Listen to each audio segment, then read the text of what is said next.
Hello, everyone, and welcome to Enlightened World Français, which is a spiritual and transformative programming that is actually in French and in English. It is designed to enhance your well-being, your mind, your body, and your soul. So I am very honored to introduce our guest for today. His name is Steve Fogelman. And welcome, Steve. Thank you. Nice to be here. Yes, thank you. We're going to have fun today, and I can't wait for people to get to know you better, our viewers. So, hi, everybody. I'm going to check if we have some people online already checking us out. Just making sure. Just say yes. Just say yes. We're there. Yes, we are. Perfect. All right. So, I'm just going to read a little bit of a portion of Steve's bio and also the title for today. What's the topic we're going to be talking about? So here we go. So this Steve Fogelman is a multidiscipline artist for over 30 years. He holds a leadership practice inventory, both life certificates in both life and spiritual coaching. And he joined the International Coach Federation to mirror their high ethical standards. Steve's call to coaching struck at the start of the pandemic to help his fellow theater artists survive the shutdown. But focus soon shifted to deepening self-love after realizing how one feels about oneself is at the core of how successfully one interacts with the world, where unconscious effects of childhood, religion, and societal traumas detach us from the power of self-love, and a conscious effort is the only way to restore it. Although his niche is LGBT and artists in New York, thanks to the internet, Steve has helped all types of artists and non-artists in all corners of the USA, Eastern Canada, the UK, and Europe. These coachable topics collect in his first book, The Self-Love Journey, a spiritual guide to a happier human experience, to be published in the winter of 2022. Wow. Thank you. Welcome, Steve. So, that's really good. This is very interesting. I have to start with one question that's just like, why is self-love the most important love of your life? Can you share with us what that means for you? Yeah. Well, you know what, you kind of answered it in my biography, in that how you feel about yourself dictates how successfully you interact with the world. Everything you do has to do with how you feel about yourself, and the things that change. Childhood traumas. They say usually the traumas within the first 6 years are what dictate your personality and behavior, your likes and your dislikes, and those traumas aren't necessarily things that seem traumatic. As we say, you don't have to be abused or tortured as a child in order to have trauma. Certain things that seem kind of common register in your body and your soul as trauma, and that will change your behavior and your understanding and the lengths that you will go to try to avoid that feeling again. And so it becomes avoidance, and so obviously if you're avoiding things in life, then you're not fully engaging from your traumas, and it just spirals as you get older. The traumas create bigger traumas. And so that's why, but also the self-love, you are familiar how we're shifting from a 3D universe into this 5D consciousness, and things are getting lighter and brighter. And the only way you can actually fully enter 5D is through self-love. So all those people who are interested to be on that 5D journey, it's not just something that's going to change around you, it also changes within. So and it only changes from within if you make that effort to do that. Yes, so true. Thank you for reminding us about that. Thank you very much. I have another question for you, Steve. I wrote it down here. When I discovered who you were, I actually watched a YouTube that really inspired me, and I just connected with you right away. And that one was Self-Love Journey, Healing, Forgiveness, Giving Up Control. And it was about you sharing your story, right? About the control, but also how extreme loss just, brought you to this opportunity to transform your life. Yeah. Um, I actually have a chapter in my book called The Power of Loss, because this is the things, because we have this view we have of self-love now is really just going, having massages and walking in the woods and yoga and taking a little extra time for ourselves. But it's so far more complicated than that. It's really about how you live your life, not just, and your thoughts and the things and how you change all that. Mm-hmm. That's what the book is about, in helpful ways of realigning your life, Yeah. your mind, body, and spirit to that self-love. And so here's where I got off topic, and I No, forgot no, you didn't. You're right on topic. what the question was. The original question. Yeah. So can you explain to me? Oh, the power of loss. Yeah. Yes. So, Thank you. well, because what people don't understand when they're on some kind of spiritual raising journey is they think they're just going from where they are to some state of joy. And it doesn't really work like that at all. And anyone will tell you that it is, a self-love journey or an ascension or kind of spiritual awakening. It's actually a pretty painful, gut-wrenching experience that you have to go through, because you're just purging the old. You cannot. And so this is so when you're already experiencing loss, you're already feeling crappy, you're already sad. So this is the opportunity you're already outside your comfort zone. Things are not where they are. So this is another time to focus on who you are. And so I had the loss. I had my dog of 13 years had to be put down in 2019. And I was just devastated.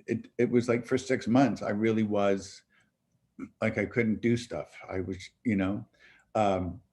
but I was just sitting every morning. I would listen to guided meditations on self-love. I sort of had like a calling and intuition to focus on self-love. And that was sort of what began my journey. But I think a lot of people will tell you how loss is opportunity. Loss is what we're actually, as humans, we are here on earth to experience loss. That is one of our purposes. Yet we tend to go around avoiding it. And so this is what I'm saying, to take a whole new understanding of loss, that it's a positive thing. There's certainly, it's not just, oh, your father died, let's make a new you. No, you have to have a mourning process. And there's, it's not, we're not eliminating any of that, but after that process, it's like, okay, this is how can we grow. And so one of the things, like, so when someone does pass away, I wish them, when you don't, like, what do you say to someone, my condolences or this or that. And I always say, oh, I wish you all the strength on your grief journey, because it is a journey of Yes. this grief, and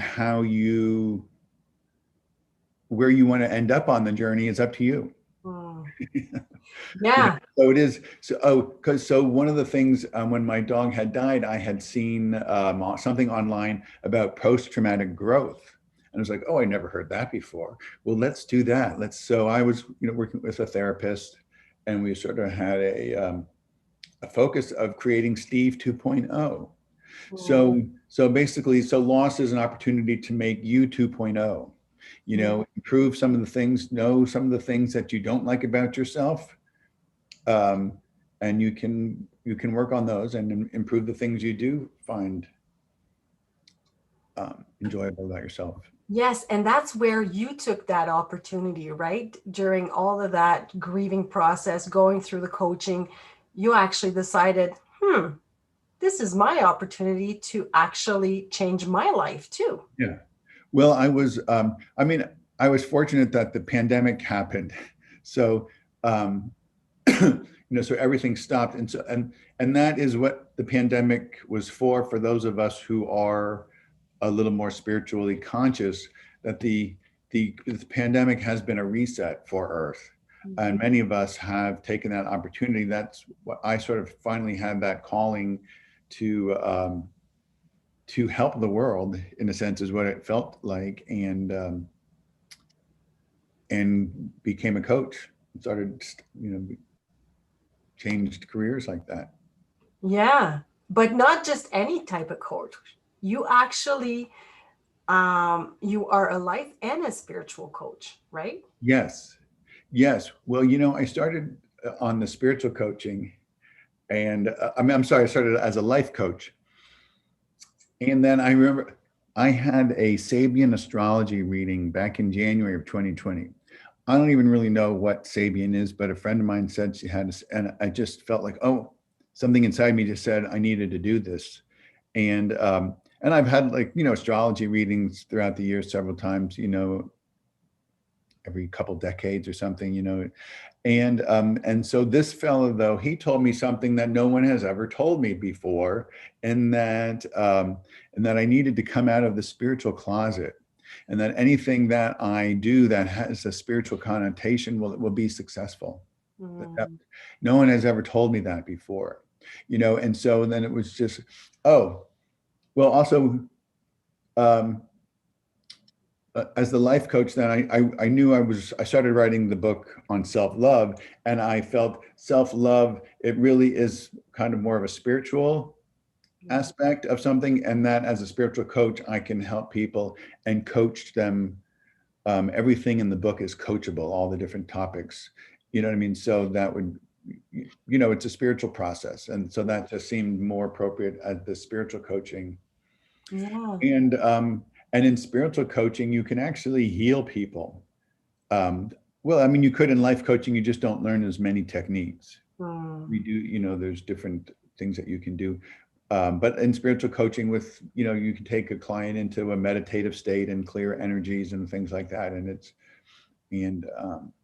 it's really rewarding. It's just great when you make Yeah. a positive effect in someone's life. It's just tremendous. Yes, it is. And I just want to take a few seconds to say hi because we've got some live viewers. Hi, everyone. Nice to see you. And for hi to those that are going to be watching after. Very happy to have you with us. So, Steve, I have another question. In your bio, we talk about your niche. Your niche, you decided to go with LGBT and autistic artists. Why did you pick that niche? I'm Well, just curious. because that's what I am. Okay. So, in coaching, yes, I met with a branding guy, and he said, who you are is who you coach and who you will attract. And so I am an artist. I mean, I've done so many different things. I'm currently I'm a professional actor and a playwright, and I've been a filmmaker and a stand-up comedian, a chef. Um, what else have I done? Well, I started as an architect. That's my degree, is in architecture, photography, and painting. So just like anything creative I'm involved in, and I've reached some sort of, like, I've sold a painting or two. I've been paid to do stand-up comedy. I am a professional actor. So I've been able to achieve some type of professional level of these different arts. And it's so interesting because when I was I was a clothing designer. I had a clothing line to the things just keep coming up. And it was just interesting to me. I was trying to figure out, well, how is it that I can do all these things? Um, and and so that's one of the things in coaching that you can learn, teaching how to make creative decisions and where to make them. Most people make decisions in their head, but that's not really, you can only make intellectual decisions in your head. Creative decisions are made in your abdominal area. And that's just something that I might have just had an instinctive understanding to do. Yeah. And that was, although not for acting, because when I, as an actor, I'd always get, oh, you're thinking too much. So people, so when you're, so it's helpful for actors too, the coaching and getting you to get out of your head. Oh, Yeah. so yeah, so this is why I became, so that's why I work with artists, or predominantly that is my niche as I am putting that out there, because I do enjoy working with artists and understand the temperament or the traumas that they go through or what's happening and what, and then the autism is, I am on the spectrum. I just found that out like 6 years ago. So I was well into my 50s. I lived my whole life undiagnosed on the spectrum. And so there's a lot of traumas from that that caused a lot of lack of self-love. And so I've been able to, so I just feel I can help other people who are, functioning on the spectrum. I don't have any training to deal with people who may not be functioning on the spectrum, but that's how I got into that. Yeah, your Yeah. coaching business is about you, Yeah. who you And are.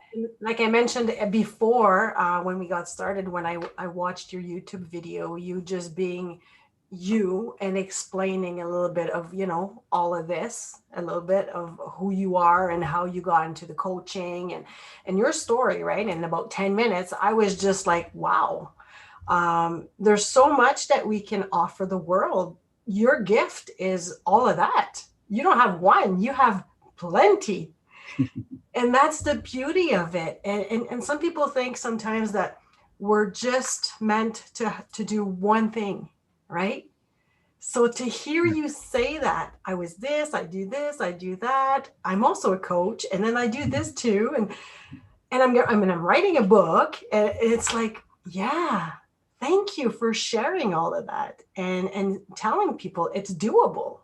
Yeah, I guess I just was able to pursue these different things, and I think so that is another topic in my book is curiosity, Oh, because that is a natural human nature, and if you don't have that natural curiosity, um, that may be a sign of some type of trauma somewhere along the line that cut off that human drive for continual knowledge.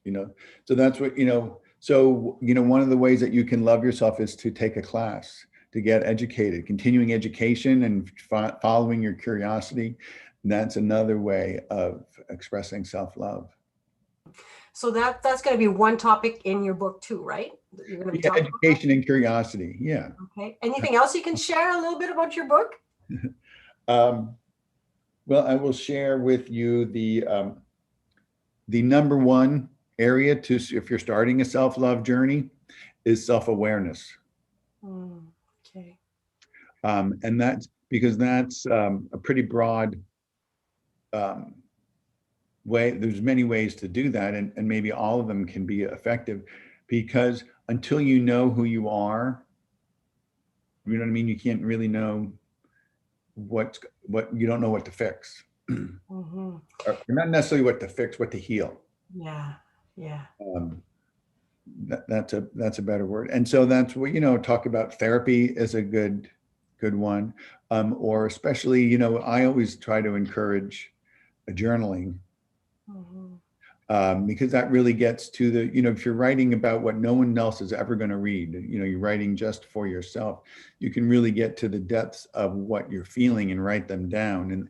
And that's also an extremely healing process.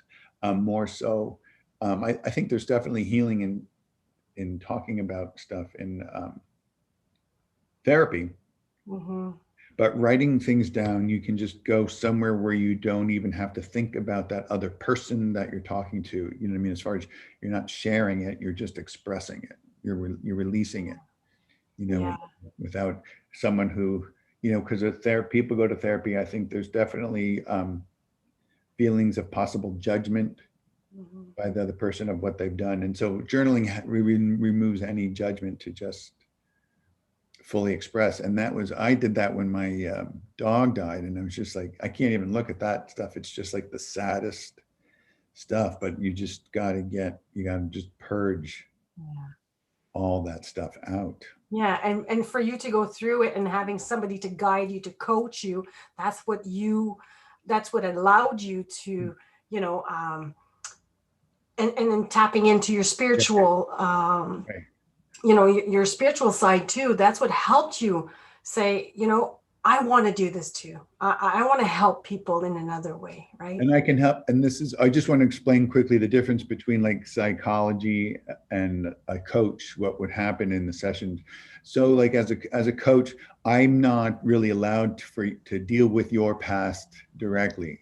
We, but I can offer you a suggestion. If you want to journal about your past on your time, that is something that is acceptable in coaching. Do you know what I'm saying? But we can't in the Mhm. session. Yeah. Otherwise it becomes a therapy session. Yeah. And that's what, so we don't do that in coaching. There really are finding ways of moving forward Yeah. is what we do. We're not, Yeah. we're not we're not stuck in the past. We're moving forward. So that's what sometimes coaching, you know, one of the greatest things in my life really was going through coach training. And I actually suggest anyone, if you want to be an excellent parent, to take a coaching class because coaching is all about empowering the Mhm. other person. And I don't think parents realize the things that they say and do are not empowering their child at Mhm. all, if they do want to raise an empowered child. Mhm. Not everybody wants that. So that's, I just have to, nothing is for everybody.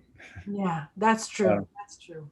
so, but that would be, but that changed my life in just in my understanding in how to just be present and hold space and listen without agenda. You know, that's why you're not allowed to coach family and friends or relatives, because you may have a hidden agenda that would affect your process. Yeah, yeah. Thank you for explaining that because some people, I mean, I know that before I even went into coaching myself, um, I thought I knew the difference. Mhm. I used to do counseling, and then I went more into the coaching area, which is more of who I am as a person, right? So, like you were saying at the beginning, it's you're going to attract people that are really in tune with you, your values, what you do, what you put yourself out there, and that's totally normal, right? Yeah. And there's one thing that I really want to ask you. Um, so you were talking about the book. There's going to be something about awareness. So you mentioned that 6 years ago you were diagnosed, but I mean with autism, a spectrum, right? So when you heard that all through your life, and then 6 years ago, bang, you got this, this label. This is what it is now. How do you deal with that? Like you Well, mentioned a little bit about saying, "Oh my, okay, now I understood." But can you explain a little bit more so we can understand? yeah. Well, there was sort of like a hallelujah moment because I had been searching all my life to understand why I felt different. I just always could tell somehow I felt different inside. I was aware that I wouldn't always have the same reactions to things that other people had or whatever. And I was just tremendously anxious Okay. throughout my whole life and childhood. But back then, you weren't treated for anxiety. You were just considered weird. Mm, yeah. And so, um, so when I found out, you do go back. It is a process of sort of like re-examining every moment in your life, or seeing, oh, that's what, oh, Yeah. that, and oh, that's the other thing is self-forgiveness. Forgiveness is another topic in the book because a lot of people have a really hard time forgiving themselves. And I think I'm successful, or I'm lucky that for some reason I didn't have a difficulty. It's not an ego situation. I don't feel like I'm betraying somebody or or myself or whatever, to be able to forgive myself for just being part of that or whatever. It's really just a transmutation of energy is really what forgiveness is. You know what I'm saying? It's not like an ego thing, and it's just letting that energy go. And so yeah, and it was interesting because I was trying to see where do I fit in anywhere in the autism community. Um, I'd gone to some support groups, and that I didn't seem. You have no idea the depths of mistreatment that some people on the spectrum have endured as children. Mhm. In the past. It's heartbreaking. I don't even want to mention it now. It's just so awful. Yeah. I'm not, I didn't have that sort of situation, at all. And I didn't really feel like I was in that community or those social groups here in New York. I don't know, they could be other, but I do my agent, I'm with KMR Diversity, run by Gail Williamson. So that is an agency that has all kinds of people, all kinds of diverse neurodiversities, physical diversities. Um, they're out of Los Angeles. Oh, so I'm happy that you found a place that really you felt like you fit in. And now with your spiritual awakening and what you're bringing to the world with the coaching, you've got this, you could just feel it when we're talking with you, when we're listening. You've got this amazing ability to make us feel everything's going to be okay. Ah, well, Everything's fine. you know what? Well, this is what when you have self-love, you, it does feel that way. I don't have anxiety over the future. That's Yeah. one of the things that most people have anxiety of, what's going to happen in the future or what's happening now, or they're still killing themselves over something that happened yesterday or a month ago. You know what I'm saying? And so I think I'm just been able to let go of that stuff. I think that's, I mean, I certainly am slightly living in the present. I mean, in the future, but I am mostly living in the present. Yeah. So we're here together having a chat with our viewers and our listeners right Yeah, now. but when you're in the present, there's nothing. There's no anxiety of what might be or what's happening in some other country or whatever. There's horrible things happening in the world all the time, and those people are learning other lessons and traumas and Mhm. experiencing things for them to overcome. That's part of their journey. Yeah. Uh, I can appreciate other people's journeys, as because I can get a little too empathic of stuff. I don't really connect to all the suffering throughout the world, um, but I'm aware, you know, Yeah. Yeah. and and hoping and praying that things change, Mhm. and they are changing actually. Yes. Just it just doesn't necessarily happen overnight. Hmm. And you're part of the transitioning team, like I like to call. I am. I'm a lone starseed, as they say Oh, here in New York, but I have a team of people on the other side who are really helping shift things for us. okay. So can you I just want to take a few minutes. Can you elaborate? What do you mean? I know that you also do channeling, right? Well, I don't know that I necessarily channel. I think what it is, I have a connection to my higher self, Hey. and so your higher, everybody has a higher self, and everybody has that ability to connect to their higher self. And I think it might just be something that needs to be practiced, for that. Sometimes it requires some really deep relaxation in order, but sometimes it doesn't, you know. Um, and I find too, it's really interesting.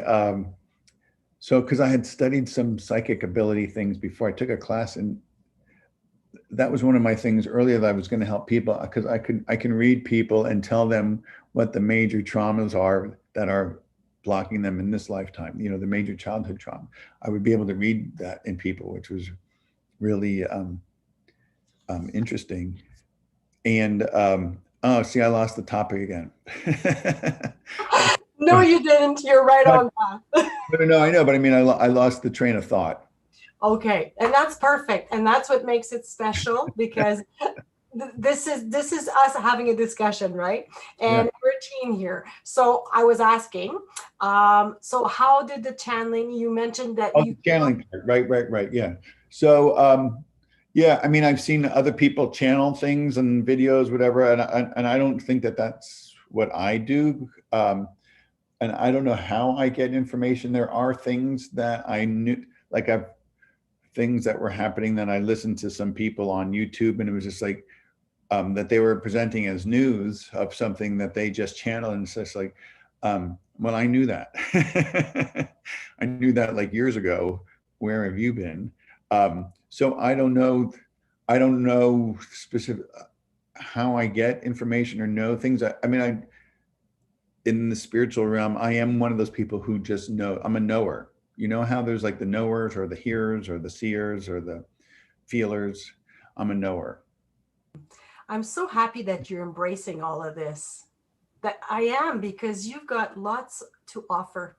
Again, I'm going to say it, and that you're okay sharing this to the world now and saying, "This is who I am." If you had a message to tell people that are listening right now, what would you like them to hear? What would you want to tell them? Wow. Um,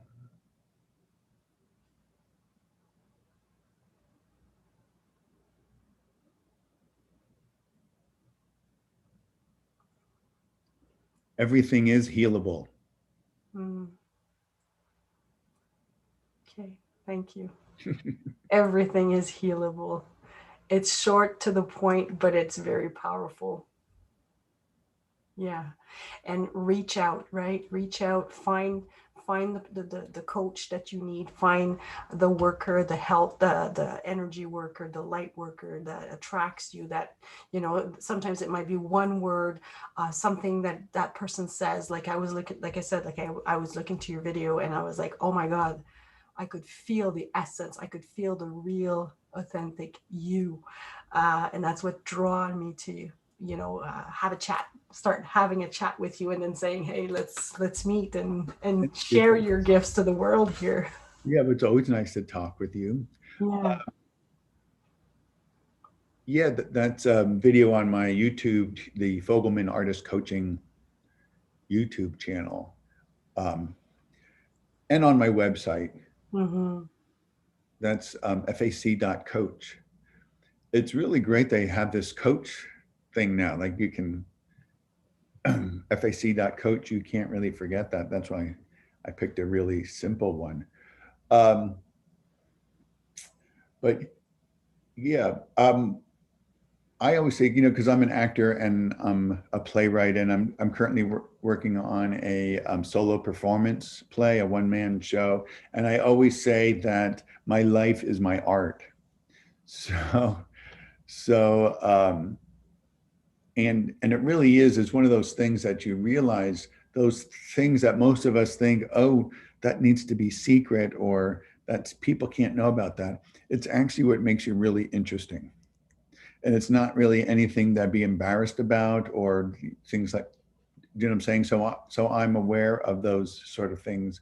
And, as an actor too, you don't realize like when an actor is performing a scene or emotional thing, you just assume that they are part of that scene. I'm thinking, going through, having the thoughts that are pertinent or relevant to that scene, but they may be going through some kind of other personal, extremely personal, vulnerable experience that they're reliving that you have no idea. And they know you have no idea. So there's a freedom to relive that experience. And so it's that sort of thing. And it just becomes that sort of, it's a freedom, just being who you are. Yeah, and I could just imagine you could release that energy there also right there on stage, right? Yeah. Leave it there. Yeah. And that's when you cry in the theater, you are having some type of healing, Yeah. the healing sensation. When you cry at a wedding, it's a healing that's happening. let's see, that, you know, those kind of, when you cry at a movie or whatever, those are, and that's, you know, people will always say, you often hear, and okay, I'll take a healing breath, or that's a cleansing or healing. Like, and then I always said to myself, what the hell am I healing? Like, don't I need to know, what am I healing? Well, this is okay, healing what, you know? And it's basically healing your traumas. Yeah. That's what it's healing. So that's the trauma is the new buzzword for me for the next 10 years, I think, in dealing with that. Oh, because I also say this self-love as a movement sort of thing, you know, I did mention how it helps people elevate to the fifth dimension. But it's also, you know, if you're talking about global world peace and that sort of thing, because what you understand is, or the importance of self-love, again, on the topic of today, is because how you feel about yourself is how you treat other people. Yes. Thank you for the great reminder. You know, and so, yeah, so we see, yeah, there's a lot of people out there with traumas. We see them all the time, you know, and that's what I think, you know, if we can start examining behavior as traumas, understanding that people are acting out traumas, a lot of things are uncontrollable. They've been traumatized. Yeah. There's not really a choice in how they behave. Yeah.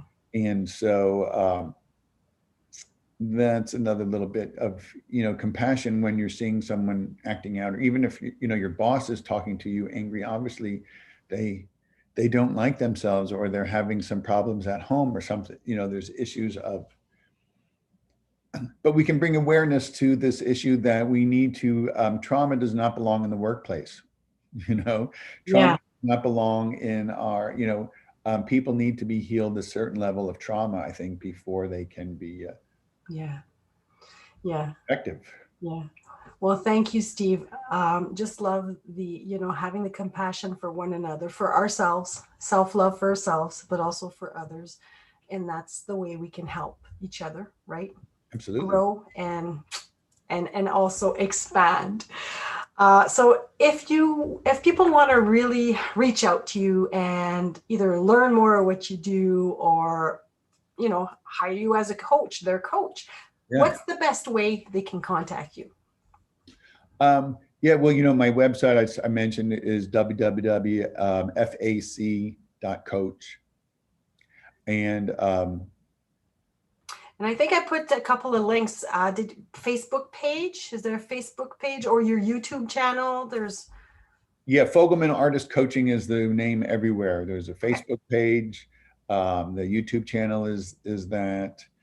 Or you can send me an email. Steve@stevefogelman.com will get me, you know, because my webpage links to my email, so you can. That's on, you know, my webpage. There's little big circles of, you know, email me for, you get a free 30-minute. Okay. That's, you know, when you start. So that's. I just want to say, there's Audrey that says, so interesting. Thank you for sharing. And we've got other viewers that are just there also saying hi, and hi, everybody. And I'd like to say thank you, Steve. I had fun. It was great to have this chat. Great to learn about what you do. And please continue sharing your gifts to this world and make it a better place. Thank you so much. And so, bye everyone. Thank you for our viewers and your listeners. Oui, je parle français un petit peu. Oui, c'est ça, Steve, il est bilingue. Pour tous les hommes francophones. Merci, Steve. J'ai complètement oublié. À la prochaine fois. À la prochaine.